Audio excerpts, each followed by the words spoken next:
Le Chatelier's principle. Le Chatelier's principle. According to Le Chatelier's principle, in any chemical reaction which is reversible,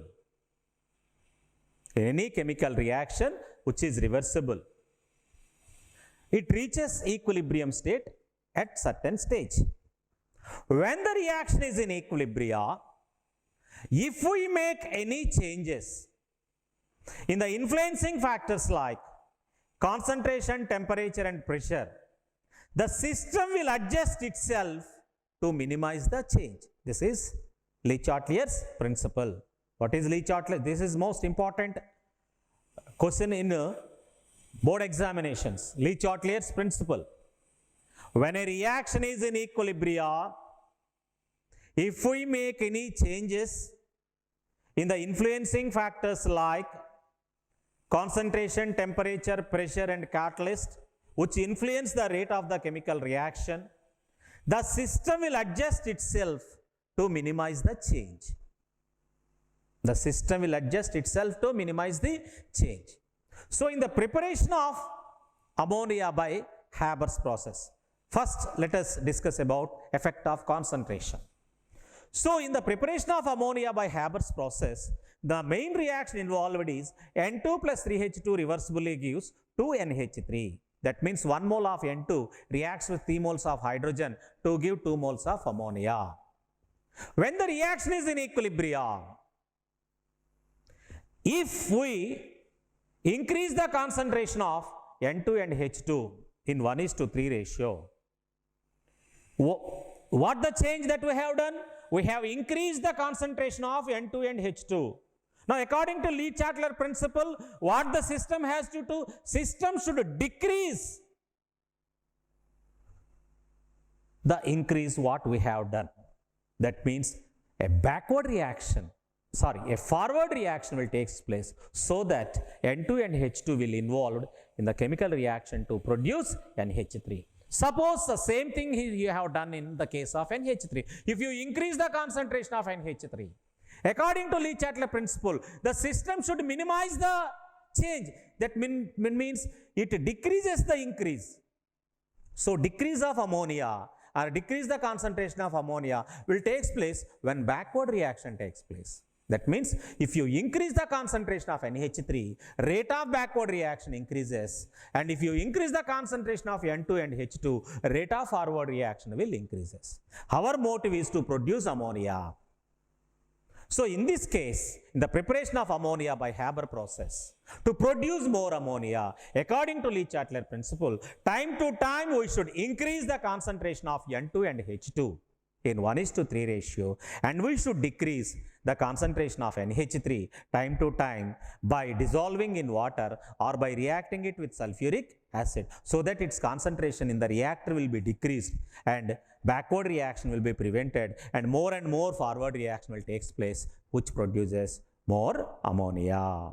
The third factor is effect of pressure. Generally, pressure affects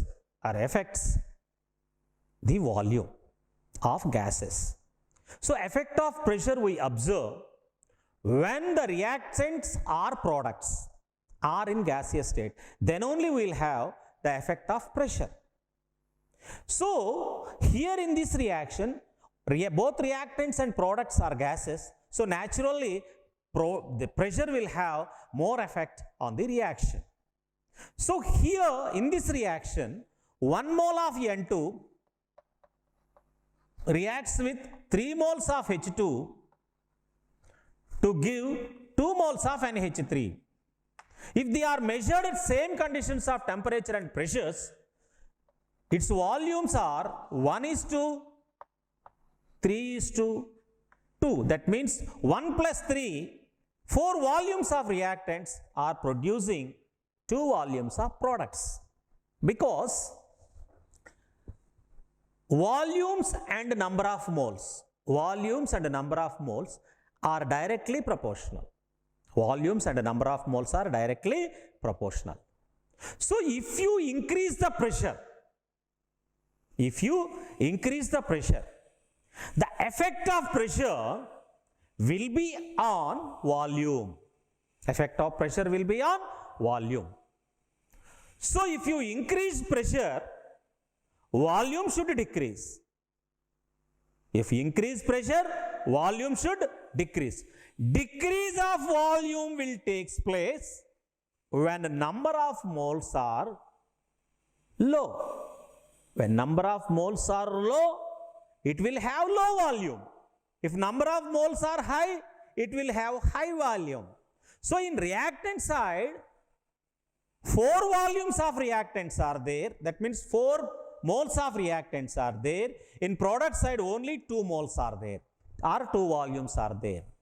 So if you increase the pressure, volume should decrease. The decrease of volume will take place when the number of moles are less. That's why if you increase the pressure, rate of forward reaction will take place so that lesser number of moles are produced that they were at product side. That's why rate of forward reaction increases with increase of pressure.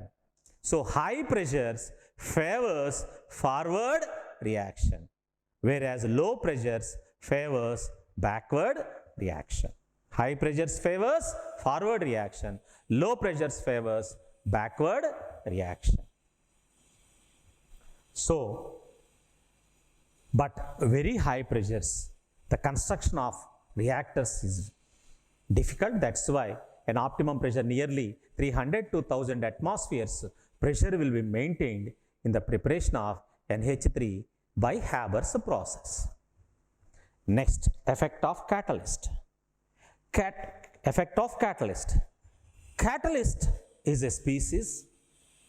Catalyst is a species which will not take part into the chemical reaction, but it increases the rate of chemical reaction. Catalyst is a species which will not consumed during the chemical reaction. Without involving in a chemical reaction, it increases the rate of the reaction.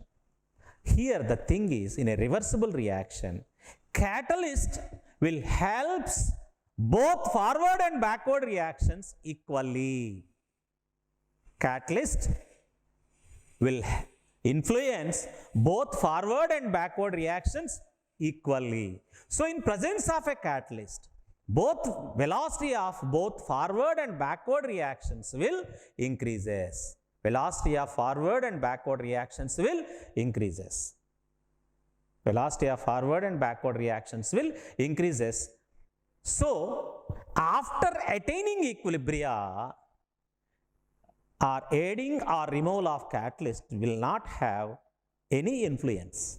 But to attain equilibria at an earliest, catalyst will helps us. In the presence of catalyst, both forward and backward reactions are increased equally. If we remove, they decreased equally. So, to attain equilibria, catalyst will helps us. But after attaining equilibria, catalyst will not have any role on this equilibrium state. But here, attaining equilibria is not our priority.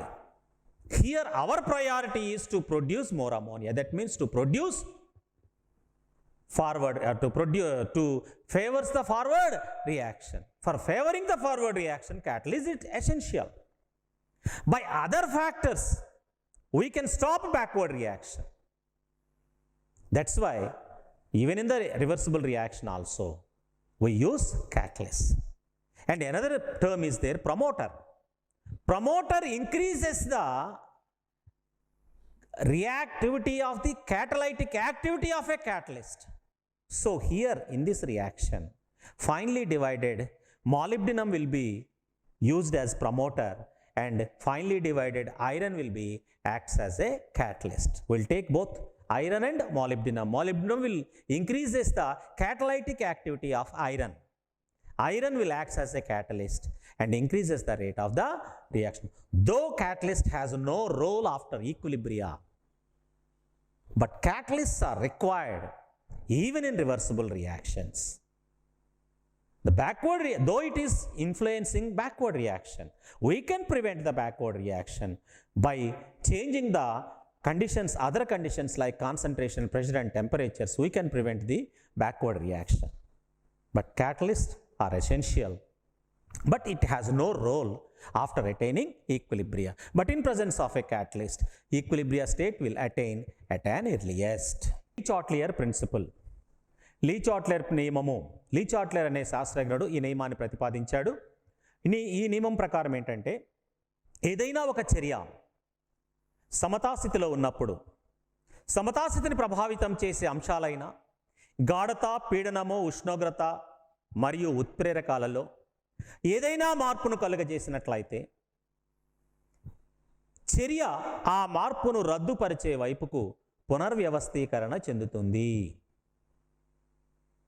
ఒక రసాయనిక చర్య సమతాస్థితిలో ఉన్నప్పుడు సమతాస్థితిని ప్రభావితం చేసే అంశాలైన గాఢత, పీడనము, ఉష్ణోగ్రత మరియు ఉత్ప్రేరకాలలో ఏదైనా మార్పును కలుగజేసినట్లయితే ఆ మార్పు రద్దుపరిచే దిశలో చర్య పునర్వ్యవస్థీకరణ చెందుతుంది. ఇక్కడ రసాయనిక చర్యను ప్రభావితం చేసే అంశాలు ఏంటి అంటే ఈ 4. ఏ అంశాలైతే రసాయనిక చర్య యొక్క వేగాన్ని ప్రభావితం చేస్తాయో అదే అంశాలు సమతాస్థితిని కూడా ప్రభావితం చేస్తాయి.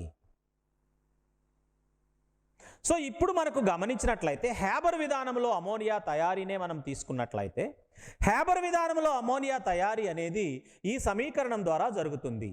ఏంటా సమీకరణము? N2 gas plus 3H2 gas reversibly gives 2NH3 gas. 1 mole nitrogen వాయువు 3 మోల్ల హైడ్రోజన్ వాయువుతో కలిసి 2 మోలుల అమోనియాని ఏర్పరుస్తుంది. ఇది ఒక ద్విగత చర్య.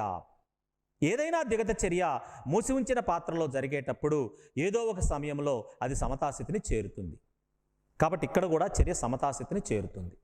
కాబట్టి సమతాస్థితిని చేరగలిగే ఇలాంటి చర్యలలో గాఢత, పీడనము, ఉష్ణోగ్రతల యొక్క ప్రభావాలు ఎలా ఉంటాయి, వాటిని ఏ విధమైన మార్పులకు లోను చేయటం ద్వారా మనం ఎక్కువగా అమోనియాని ఉత్పత్తి చేయవచ్చో తెలుసుకోవటమే ఈ చాప్టర్ యొక్క ముఖ్య ఉద్దేశ్యము.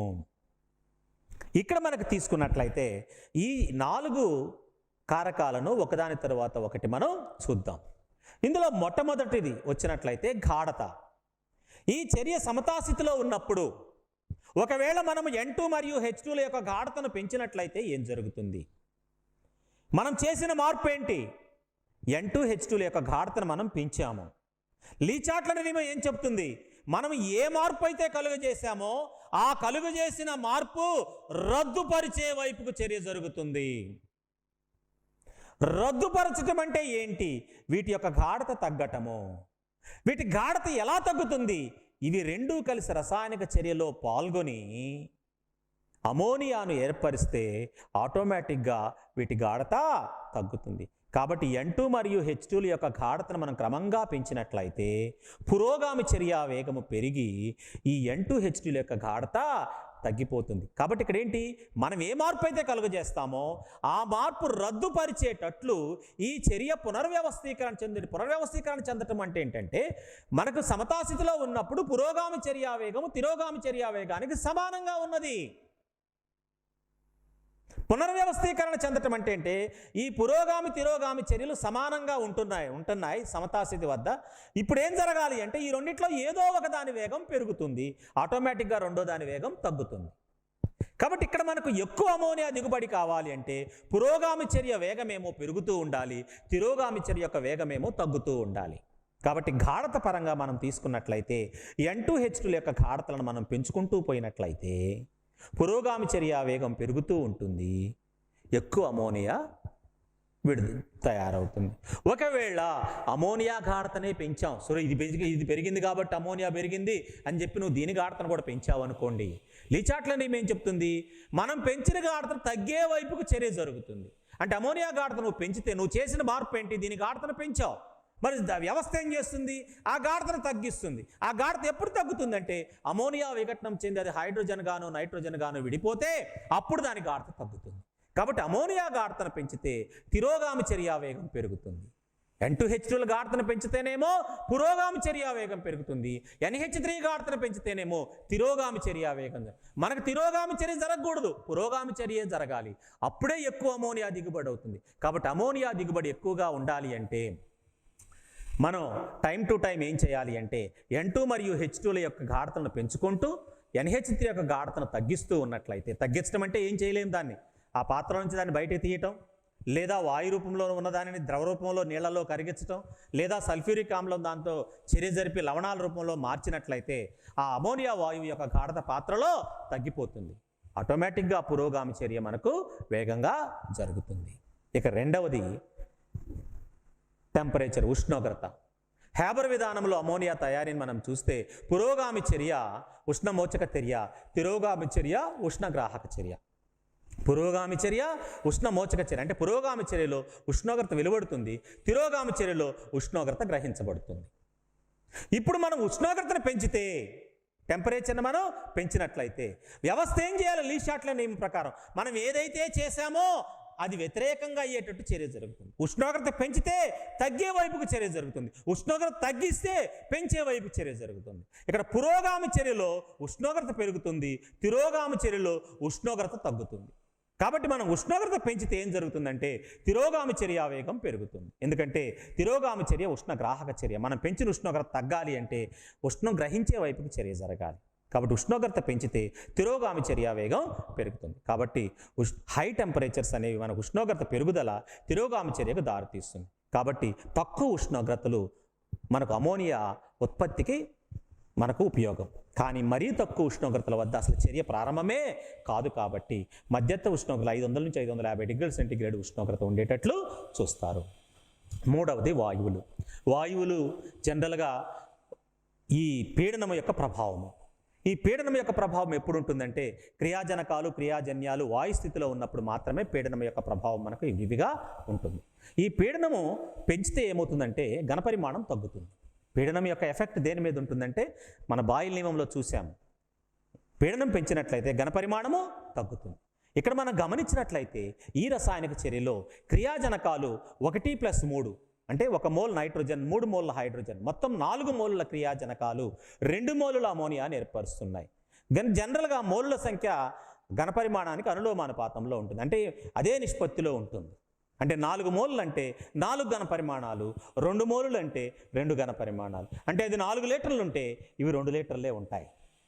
అంటే N2H2 కలిపి 4 లీటర్లు ఉంటే ఒక NH3 2 లీటర్లే ఉంటుంది. కాబట్టి పీడనం పెంచినట్లయితే లీ చాట్ల నియమం ప్రకారం పెంచిన పీడనం తగ్గాలి. పెంచిన పీడనం ఎట్లా తగ్గుద్ది? పెంచిన పీడనం తగ్గాలి అంటే మోలుల సంఖ్య తగ్గాలి. మోలుల సంఖ్య తగ్గితే ఆటోమేటిక్గా పీడనం వాల్యూమ్ కూడా తగ్గుతుంది. ఇక్కడ క్రియాజనకాల వైపు తక్కువ మోళ్ళు ఉన్నాయి, క్రియాజన్యాల వైపు తక్కువ మోళ్ళు ఉన్నాయి, క్రియాజనకాల వైపు ఎక్కువ మోళ్ళు ఉన్నాయి. కాబట్టి పీడనాన్ని పెంచినట్లయితే తక్కువ మోలులు ఉన్న క్రియాజన్యాలు ఏర్పడేటట్లు చర్య జరుగుతుంది, అంటే పురోగామి చర్య వేగంగా జరుగుతుంది. కాబట్టి అధిక పీడనాలు పురోగామి చర్యను ప్రోత్సహిస్తాయి. కాబట్టి పీడనం పెంచినట్లయితే పురోగామి చర్యా వేగం పెరిగి అమోనియా దిగుబడి పెరుగుతుంది. కాబట్టి అమోనియా ఉత్పత్తిలో ఈ అధిక పీడనాలు అనుకూల పరిస్థితులు. కానీ మరీ అధిక పీడనాలు అయితే రియాక్టర్లను నిర్మించడం కూడా కష్టమే. కాబట్టి 300 నుంచి 1000 అట్మాస్ఫియర్ల ఈ పీడనం ఉండే విధంగా ఈ చర్యలను జరుపుతారు. 4వ కారణం వచ్చేసి క్యాటలిస్ట్, ఉత్ప్రేరకం. ఉత్ప్రేరకం అంటే రసాయనిక చర్యల్లో పాల్గొనకుండా చర్య యొక్క వేగంలో మార్పును కలుగజేసే పదార్థాలనే ఉత్ప్రేరకాలు అంటారు. రసాయనిక చర్యలో పాల్గొనకుండా చర్య యొక్క వేగంలో మార్పును కలుగజేసే పదార్థాలను ఉత్ప్రేరకాలు అంటారు. ఈ ఉత్ప్రేరకాలు అనేవి పురోగామి చర్యను తిరోగామి చర్యను ఒకే విధంగా ప్రభావితం చేస్తాయి. అంటే ఉత్ప్రేరకం ఉంటే పురోగామి చర్య వేగము పెరుగుతుంది, తిరోగామి చర్య వేగం కూడా పెరుగుతుంది. కాబట్టి ఉత్ప్రేరక సమక్షంలో త్వరగా మనకు సమతాస్థితి అనేది ఏర్పడుతుంది. కానీ ఒకసారి సమతాస్థితి ఏర్పడిన తర్వాత ఉత్ప్రేరకం యొక్క ప్రభావం అనేది ఆ చర్యపై ఉండదు, ఆ సమతాస్థితిపై ఉండదు, చర్యపై కాదు సమతాస్థితిపై ఉండదు. కాబట్టి మనకు అట్లాగని చెప్పి మరి రివర్సిబుల్ రియాక్షన్లో ఉత్ప్రేరకాలు కూడదా అంటే కాదు, ఉండాలి. ఉత్ప్రేరకం ఉంటేనే మనకు ఉపయోగపడుతుంది. కాకపోతే సమతాస్థితి మీద ఉత్ప్రేరకం యొక్క ప్రభావము ఉండదు. కాబట్టి ఇక్కడ మనకు ఉత్ప్రేరక సమక్షంలో చర్య ఫార్వర్డ్ రియాక్షన్ వేగంగా జరిగి సమతాస్థితి ఏర్పడుతుంది. మరి బ్యాక్వర్డ్ రియాక్షన్ జరగకుండా ఉండటం కోసం ఇతర కారణాలు అంటే కాన్సన్ట్రేషను, టెంపరేచరు, పీడనం వంటి వాటిలో మార్పులు చేయటం ద్వారా ఈ తిరోగామి చర్యను మనం ఆపుకొని పురోగామి చర్య సమతాస్థితి క్యాటలిస్ట్ మధ్యలో జరిగేటట్టు మనం చూసుకుంటాం. ఇక్కడ మనకు అమోనియా తయారీలో సూక్ష్మ చూర్ణ స్థితిలో ఉన్న ఇనుమును మనం ఉత్ప్రేరకంగా ఉపయోగిస్తాము. అలాగే దీనికి తోడు మాలిబ్డినం అనే పదార్థాన్ని ప్రవర్ధకంగా ఉపయోగిస్తాము. ఉత్ప్రేరకం అనేది చర్యలో పాల్గొనకుండా చర్య యొక్క వేగాన్ని ప్రభావితం చేస్తుంది. ఈ మోడరేటర్ అంటే ప్రవర్ధకం ఏం చేస్తుంది అంటే ఉత్ప్రేరకం యొక్క ఉత్ప్రేరణ శక్తిని పెంచుతుంది. ఉత్ప్రేరకం యొక్క ఉత్ప్రేరణ శక్తిని పెంచుతుంది. అంటే ప్రవర్ధకం యొక్క ప్రజెన్స్లో ఉత్ప్రేరకం ఇంకా సమర్థవంతంగా పనిచేస్తుంది. ఈ హ్యాబర్ విధానంలో అమోనియాలో సూక్ష్మ చూర్ణ స్థితిలో ఉన్న ఇనుమును ఉత్ప్రేరకంగాను మాలిబ్డినంని ప్రవర్ధకంగా ఉపయోగిస్తూ అధిక మొత్తంలో ఈ అమోనియాను తయారు చేస్తారు. ఇది లీ షాట్లియర్ నియమము.